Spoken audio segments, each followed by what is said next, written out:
বৃহস্পতিবার রাতে গলাচিপা উপজেলায় স্মরণসভা শেষে ফেরার সময় গণ অধিকার পরিষদের সভাপতি নুরুল হক নূরের পথ রোধ করা হয় বলে অভিযোগ উঠেছে।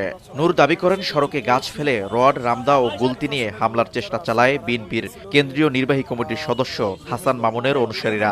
মারধরের শিকার হন কয়েকজন। হামলাকারীরা ভাঙচুর করে দুটি মোটরসাইকেল।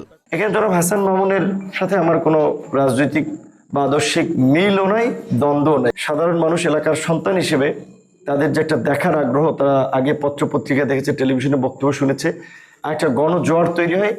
এটা দেখে মূলত তারা আসলে এই ঈর্ষান্বিত হয়ে আমাদের নেতাকর্মীদেরকে হুমকি দেওয়া, বিভিন্ন জায়গায় হামলা করা, এই কাজগুলো করছেন। ৫-৭টি মোটরসাইকেল ভাঙচুর করে বেশ কয়েকজন নেতাকর্মীকে আহত করে।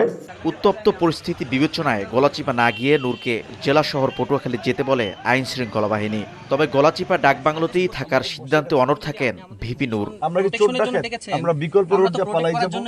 এদিকে হামলার অভিযোগ মানতে নারাজ বিএনপি নেতা হাসান মামুন। তিনি বলেন, নূরের লোকজন চরবিশ্বাস ইউনিয়ন বিএনপি কার্যালয়ের উপর হামলা চালিয়েছে, যার কারণে এমন পরিস্থিতি। বিএনপিকে স্তূপের মধ্যে ফেলানোর জন্য, নিজেকে হিরো হওয়ার জন্য এখানে ওই চরবিশ্বাস ইউনিয়ন বিএনপির সভাপতির বিরুদ্ধে খুব বাজে ভাষায় বক্তব্য দিচ্ছে। দেওয়ার ফলে তারাও প্রতিবাদ গতকাল সংবাদ সম্মেলন করছে, আজকে তারা একটা সভা করতেছিল, সেইখানে গিয়ে তারা হামলা করছে।